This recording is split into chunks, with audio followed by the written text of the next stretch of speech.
we're talking about protecting your credit with a credit freeze on this video. Are you ready? Let's go!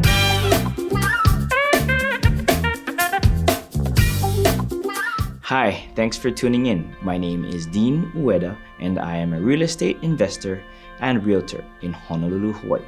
One of the first things I have my real estate buyer clients do is get pre-approved by a lender. To do that, your credit needs to be pulled.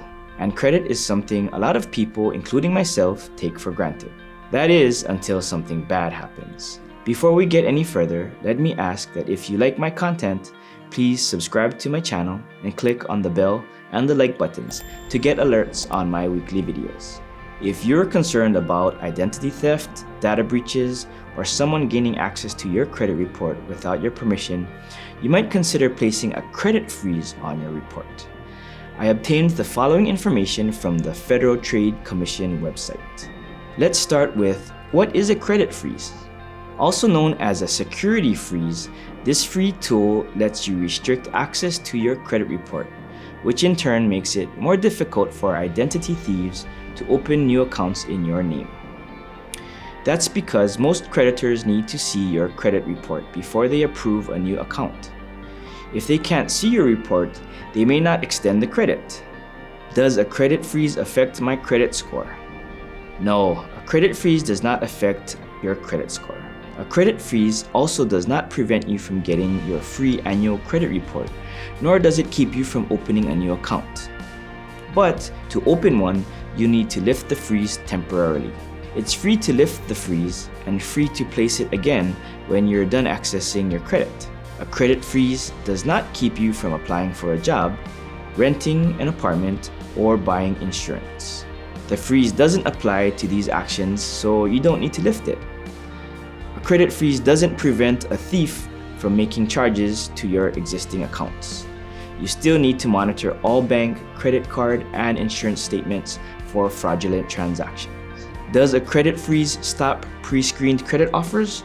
No. If you want to stop getting pre-screened offers of credit, call 888-5-OPT-OUT or 888-567-8688 or go online.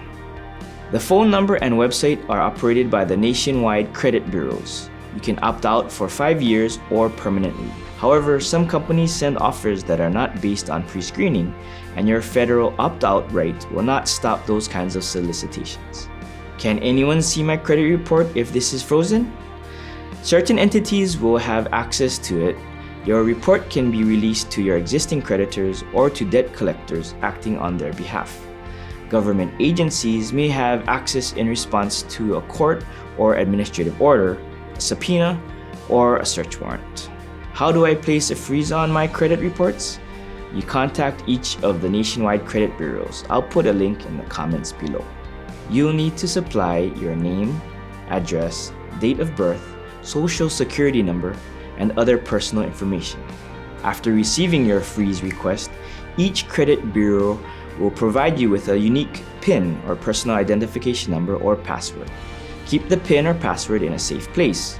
You will need it if you choose to lift the freeze. So how do you lift the freeze?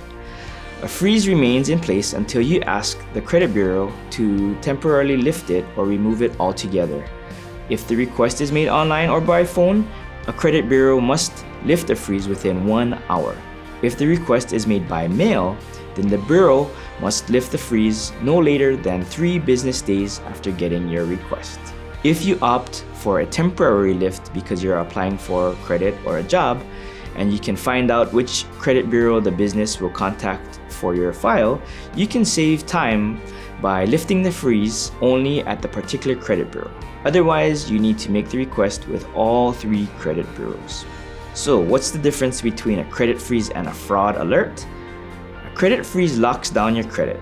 A fraud alert allows creditors to get a copy of your credit report as long as they can take steps to verify your identity. For example, if you provide a telephone number, the business must call you to verify whether you are the person making the credit request. Fraud alerts may be effective at stopping someone from opening new credit accounts in your name, but they may not prevent the misuse of your existing accounts. You still need to monitor all bank, credit card, and insurance statements for fraudulent transactions. To place a fraud alert on your credit reports, contact one of the nationwide credit bureaus. A fraud alert is free. The credit bureau you contact must tell the other two, and all three will place an alert on their versions of your report. Thanks for watching, and in the words of the American author and scientist John Andreas Widsoe, fraud and deceit are anxious for your money. Be informed and prudent. I'll see you next week.